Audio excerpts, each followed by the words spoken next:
ఎవరి పత్రికలు వాళ్ళ కోసమే పనిచేస్తాయి. ఇప్పుడు చంద్రబాబు హయాంలో ఇదే జగన్ హయాంలో ఈనాడు, ఆంధ్రజ్యోతి పల్లెలకు సంబంధించిన నిధులన్నీ జగన్మోహన్ రెడ్డి ఇవ్వలేదు అంటాం. దాన్ని చంద్రబాబు, పవన్ కళ్యాణ్ హైలైట్ చేయడం.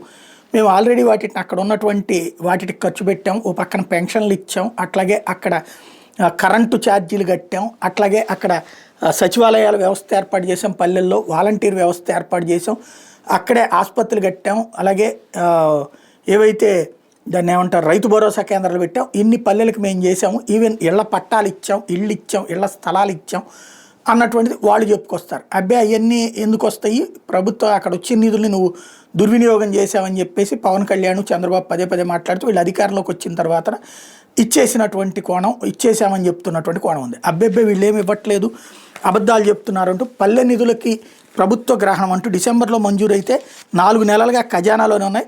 పంచాయతీ, మండల, జిల్లా పరిషత్తులకు 1121 కోట్లు రిలీజ్ అయినాయి. ఇంకా స్థానిక సంస్థల ఖాతాలోకి జమ చేయలేదు ప్రభుత్వం. 11 నెలల పాలనలో ఇలా చేయడం వరుసగా 3వసారి. నిబంధనల ప్రకారం 10 పని దినాల్లో బదలాయించాలి. కొత్త ఆర్థిక సంవత్సరంలో నెల ముగుస్తున్నా పట్టింపు లేదు. ఇతర అవసరాలకు వినియోగించుకుంటూ కాలయాపన, నిధుల కొరతతో స్థానిక సంస్థల పనులు చేయలేని వైనం, కనీసం తాగునీటి ఇబ్బందులు కూడా తీర్చలేని దైన్యం అన్నటువంటి వార్తని సాక్షి ఇప్పుడు రాసుకొచ్చింది.